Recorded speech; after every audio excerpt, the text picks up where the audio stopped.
60 Super Bowls in 60 days. We are reached the 50th Super Bowl. It's February 7th, 2016. Levi Stadium in Santa Clara, California. This year will be 10 years since that Super Bowl, and one day earlier later, of course, and it will take place in the same stadium for Super Bowl 60. Hopefully, we will get a great matchup because, to be honest, the Panthers and the Denver Broncos matchup was not so hot. But if you're Denver Broncos fans, and most importantly, Peyton Manning, this was your golden Super Bowl. Now, in the last Super Bowl that I did, actually two Super Bowls that I did, was showcasing the dominance of the Seattle defense, crushing the high octane power offense of the Denver Broncos. Well, in Super Bowl 50, the roles reversed. It was Denver's defense versus the high flying power Carolina Panthers offense, led by NFL MVP Cam Newton and Don Rivera coaching the team. And unfortunately, Denver 24, the Carolina Panthers 10. It was not even a contest. So it's time for me to talk about the stats and then talk about the play that pretty much elevated one great player and pretty much killed another. For the quarterbacks, Cam Newton 18 of 41, 265 yards and an interception. Peyton Manning 13 for 23, 141 yards and interception. All right, quarterback play on this part. For the Russian, Jonathan Stewart 12 for 29 for 2.42 and a touchdown. Cam Newton 6 rushes for 45 yards and 7.5 a pop. Fozzie Whitaker 4 carries for 26 yards and 6.5 a pop. Mike Tolbert 5 carries for 18 yards and 20.6 a pop. C.J. Anderson, that I mentioned 2 Super Bowls ago, did not do much in that Super Bowl, but he now carried for 23 times with 90 yards and 3.9 a pop and a touchdown. For the receivers, Ken Jin Jr. for Carolina, 4 catches for 74 yards and 18.5 a pop. Corey Brown, 4 catches for 80 yards and 20 a pop. Ray Olsen, 4 catches for 31 yards and 10.2 a pop. C.J. Anderson with 4 catches for 10 yards a pop for 2.5 for Denver. And Emmanuel Sanders, 6 catches for 83 yards and 13.8 a pop. This is where the entire Super Bowl changed. The defense. Connie Fowler, interception, 3 tackles, 4 tackles. Repeat. Connie Fowler for Carolina, interception, 3 sacks, 4 tackles, 4 fumble and a fumble recovery. Luke Kuechly, sack and 10 tackles. Charles Johnson, sack and 5 tackles and a forced fumble. Thomas Davis, 7 tackles. Kurt Coleman, Star Lutulele, and Shaq Thompson, 5 tackles. Portland Finnegan / Robin McClain for 4 tackles. For Denver's defense, this is where incredible stuff happened. T.J. Ward, interception, 7 tackles and a forced fumble. Marcus Ware, 2 tackles and 2 sacks and 5 tackles. Behind mixed sacks and tackles. Chris Harris Jr., sack and 5 tackles. Darren Stewart, sack and 3 tackles and a forced fumble. Derek Wolfe, half a sack and 5 tackles. Danny Treviton, 8 tackles and 2 forced fumble recoveries. Malik Jackson, 5 tackles and fumble recovery. Brandon Marshall and Keith Talib and 5 tackles. Corey Nelson, 4 tackles. TJ special teams, Graham Cano, 1 for 1 on PATs and 1 for 2 on field goals. And Brandon McManus from Denver, 1 for 1 on PATs and 2 for 3 field goals. Total yards, Carolina 315 to 194 Denver. Then again, this is Peyton Manning with a new arm and probably close to retirement. In fact, he retired after the Super Bowl. Kind of like John Elway retired after he won this last Super Bowl. There's a little familiarity with this. I'll get to that later. Turnovers, though, was a different story. 4 for Carolina, 2 for Denver. So it was not classic by any stretch of imagination. And even the drive charts that I'm going to show you, it was pretty much a nothing game. Except for literally one. This took place at, let's see, fourth quarter? I believe it's the fourth quarter. Yeah, I think this was the fourth quarter at that time. Let's see. So Cam Newton, MVP, of course, was arriving in the game. Let's see. Where is it? Where is it? Oh. Where is it? Where's the fumble? Where's the fumble that came? Where's the fumble? Where's this one? Where is it? Don't worry, I will find it. If you want more of these, please like, comment, subscribe to all of this, so you can do this. And let's see. I'll find it. I'll find it. Um, okay. Let me just. Um, that's no, not it. No, not it. Okay. So I'm trying to find the play that pretty much takes the fumble that took place by Carolina, recorded by or hurt by Miller. We probably get to the number. It's gonna be hard to find. It's gonna be really hard to find. So where is it? Where is it? Where's that fumble that came? Where's that fumble?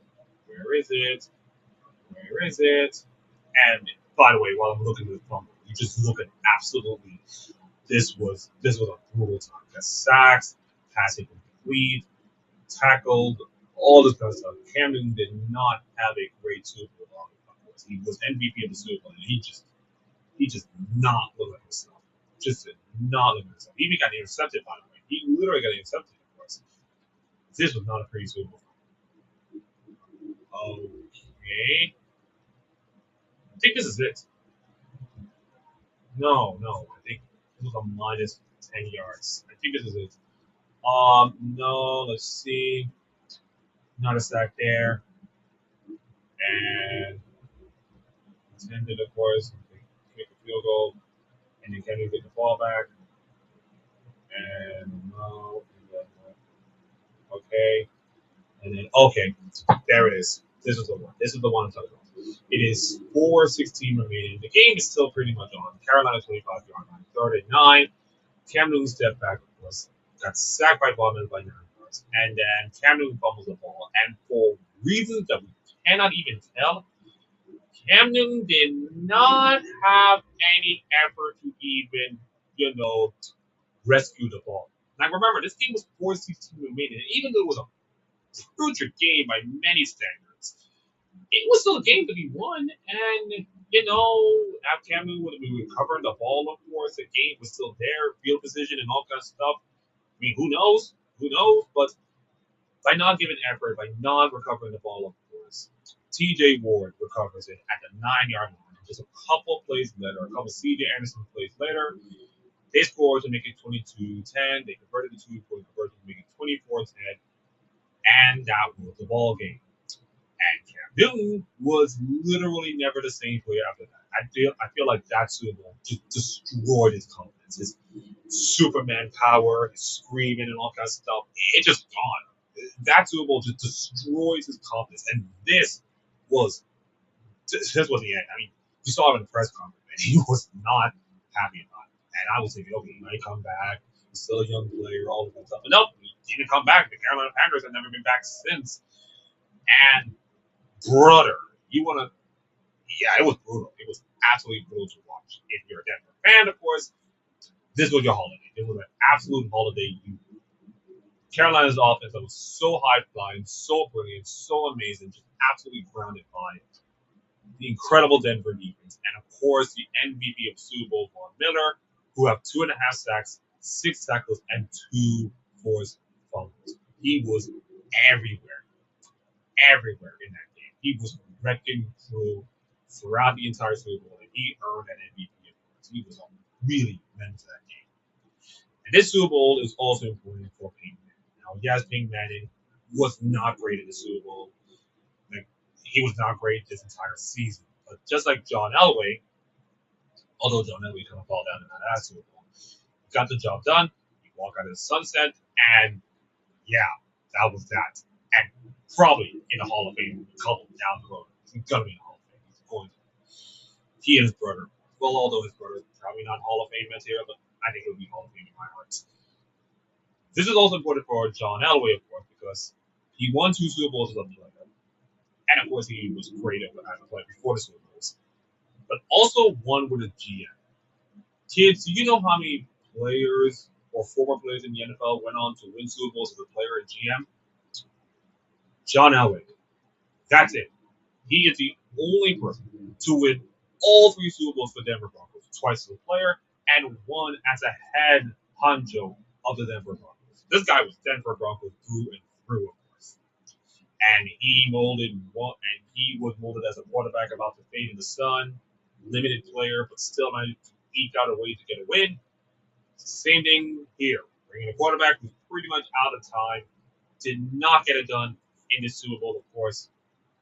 And of course, seeing him as 40 years old, not doing well, and he doesn't have to. Bad he doesn't have to. It was the Denver defense and the great running of C.J. Anderson just carry him through to the Super Bowl.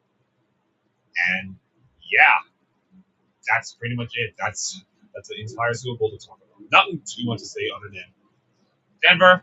It's been a long time since they haven't won a Super Bowl. I'm recording this on or tomorrow, of course. They have another chance to make the Super Bowl a couple of days from now. And if they do, get back on Jason Statham, of course. But if they do, many Denver Broncos will learn that, yeah, we've been there. We've won it. Why can't us? Anyway, thank you all for watching this video. Tomorrow will be Super Bowl 51. And, oh my goodness, it is going to be the most painful Super Bowl that I'm going to record ever. I have done so many Super Bowl reviews, but this Super Bowl is going to hurt so many fan bases in one shape or another. You have been warned, ladies and gentlemen. You have been warned. Okay? I'm giving you a little bit of warning right now. This is going to be the most painful Super Bowl review of all time. Of all time. But we have to trudge through, of course. We're going to see you tomorrow, of course. And we're going to make sure that you like, comment, subscribe for more of these. And I'll see you.